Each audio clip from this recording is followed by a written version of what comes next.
nga préparel ma équipe bi. ñu commencé ko ca base ba. boobu la demee boobu jàmbaar moo fi nekkoon moom mu dem jëli jàmbaar ak yenn équipe yi boobu lay jël. ñoom kii yii nii ñoom Gana Gueye Karambooj. ñoom kii Pape Ndiaye Souaré. dégg nga mooy ak jàmbaar mu dem jëli ñoom kii nu sax Sadio Mané. boobu mu ngoon génération foot mu ngi soog a dem Metz dégg nga xam nga groupe boobu. xale yooyu ñu nekk ay junior première année mu travailler leen. ñooñu ñoo dem le Nigéria nous élimine. pour la coupe du monde pour la coupe d'Afrique junior. ñu éliminer ñu dernier tour Nigéria fii au stade Demba Diop bi ñu Nigéria di éliminer. léegi nag foofu la leen nag Mayacine Mar mu may dégg. Mayacine Mar ne ma Gomis. un groupe est né. Oui. L'avenir du football sénégalais. il a raison. billaahi wallaahi taala nit ki nag da nga koy. man dama koy critiquer souvent. waaye foofu nañ koy moom liggéey lii bi mu liggéey loolu en 2009. mu ne ma xaar la da ngeen gis équipe bii moom la ñuy togg. après équipe bi mu dem ci loxo Ablaye Sarr. xam nga. continue ñëw na ci Ablaye Sarr. Ablaye Sarr defar bii kii di ñëw équipe nationale kii ni ka sax kii. Amara Traoré. bi muy ñëw bi ñu koy jox équipe nationale. mu jëlee Ablaye Sarr foofu. dëgg bu baax de. mu jëlee Ablaye Sarr foofu. def ko adjoint. xam nga foofu léegi xam nga groupe boobu amatul entraîneur.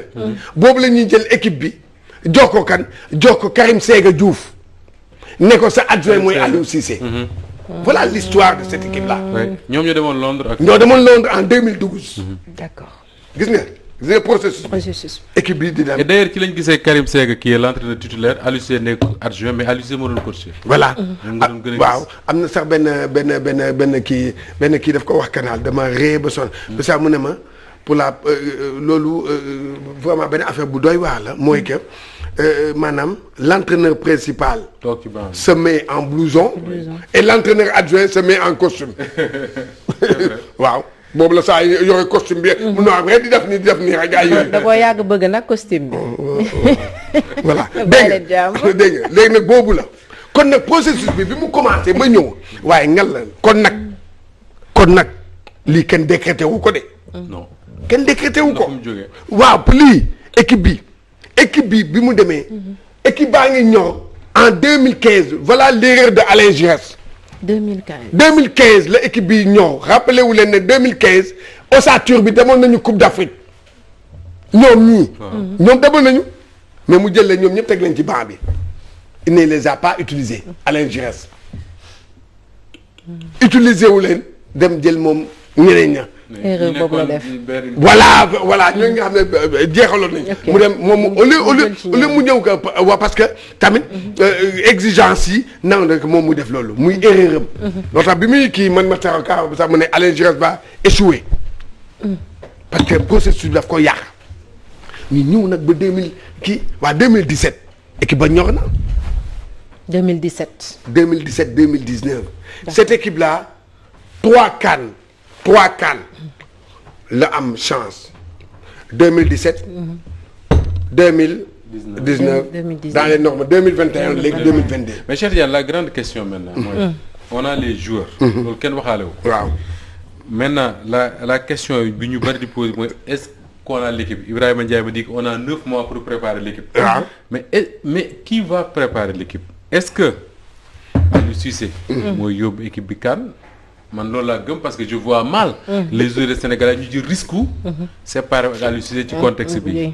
je pense que mooy yóbbu équipe bi mais est-ce que day yóbbu équipe bi moom ni mu ko bëggee wala boog les autorités le ministère des sports par exemple day jël ay responsabilités am je dirais pas comme disait l'autre coach le coach. mais au moins am un encadrement.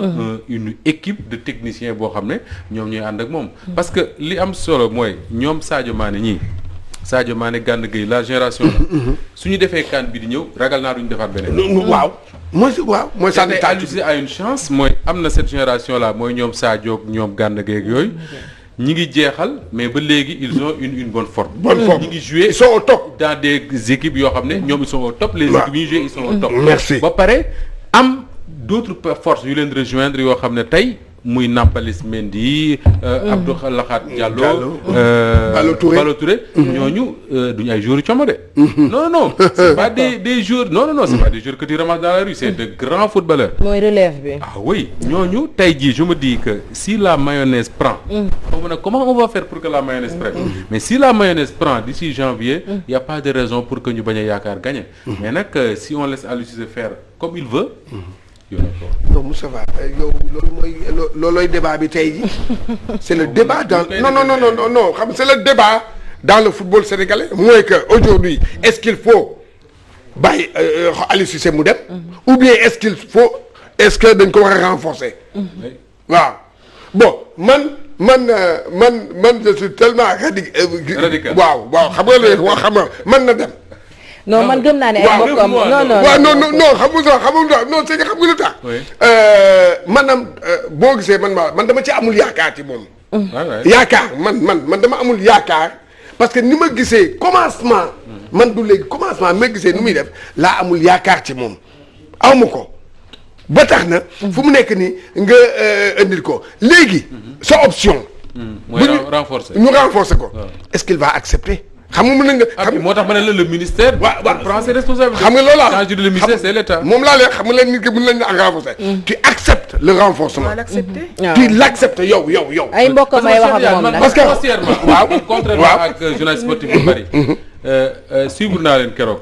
ak ñoom Bakary. ñoom Biagé et tout. mais man je ne pense pas sincèrement je peux me tromper je ne pense pas sincèrement que Aliou Cissé soit nul. nul xamul dara man gëmuloo mais li ma gëm mooy dafay coacher équipe boo xam ne Cheikh Tidiane joueurs yi ci nekk dafa am un niveau boo war a yor pour coacher leen parce que soo xoolee par exemple un Sadio Mané qui est à l'entraînement toute la semaine ak Jürgen Klopp nga xam ne tey boo cité les 3 meilleurs entraîneurs du monde da ciy bokk nga xool Abdou Lakhat Diallo qui est à l'entraînement toute la semaine ak Pochettino nga xam ne tey boo cité les 10 meilleurs entraîneurs du monde da ciy bokk nga xool Nampalys Mendy qui est à l'entraînement toute la semaine ak Leicester ak le comment il s'appelle là Rodgers quelque chose comme ça voilà Brendan Rodgers alors toute la semaine bu nekk ak ñooñu nga xool ki nekk Monaco toute la semaine il est avec l'Allemand là l'un des meilleurs en Allemagne actuellement mais ñooñu Edouard Mendy qui est avec Tuchel toute la semaine mais ñooñu boo leen indee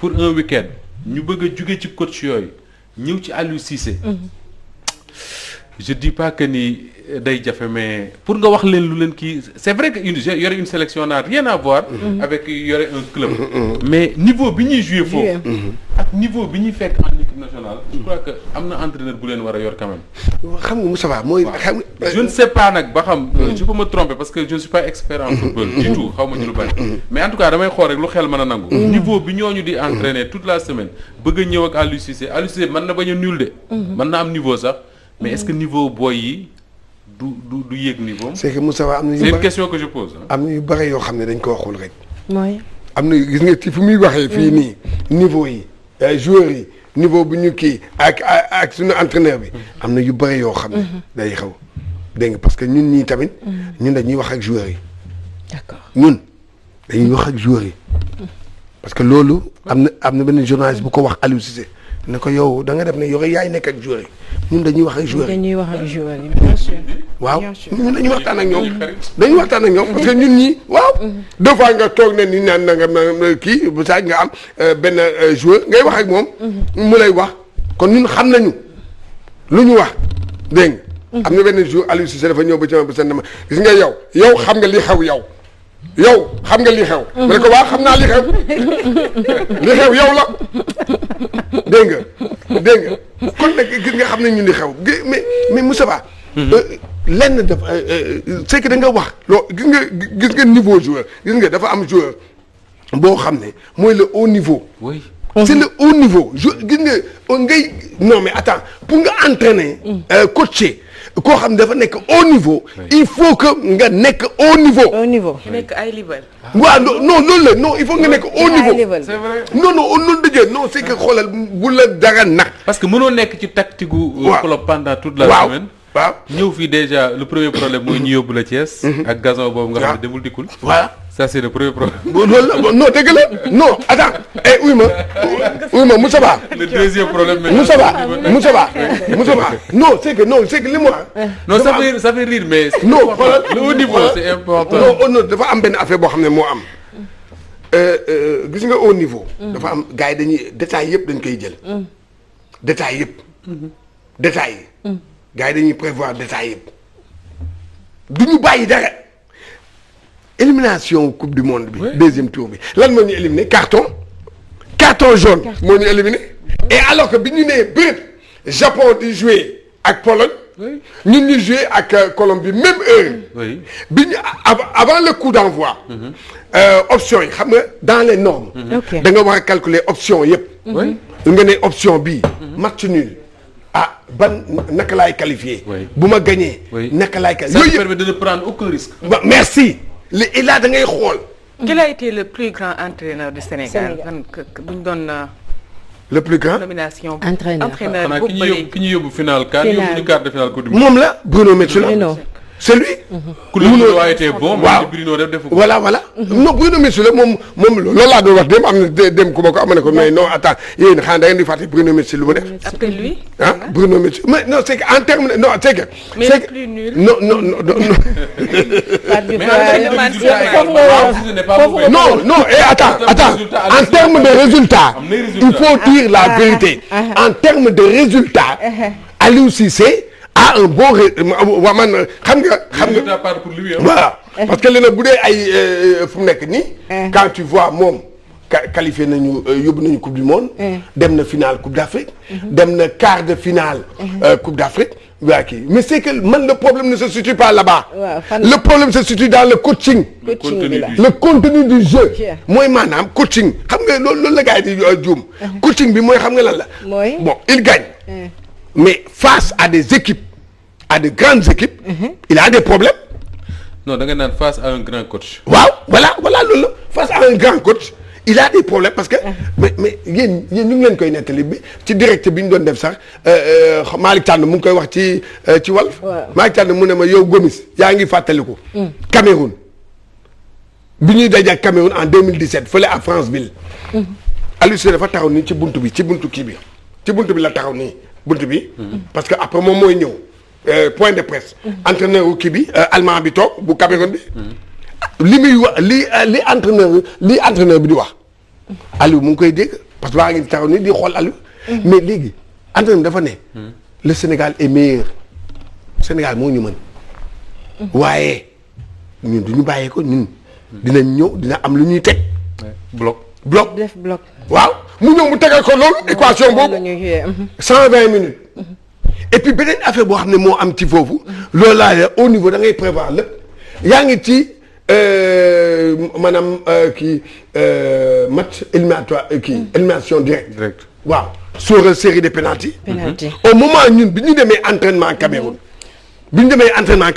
ñu fekk xam lan la ñu fekk Cameroun yi di def man dama jaaxle sax dóor péno waaw entraînement bi yëpp dóor penalty moo doon entraînement. ma ñëw wax ko ay yenn wax leen Aliou Cissé ne war na sóor kii penalty ñii ci penalty lañ jëm. ñu ñoo defal ko bloc bas taxaw di koy contrer. taxaw ñoom kii gars yi yóbbu ko série de penalty kii ko mais loolu laa lay wax dama ne la les détails.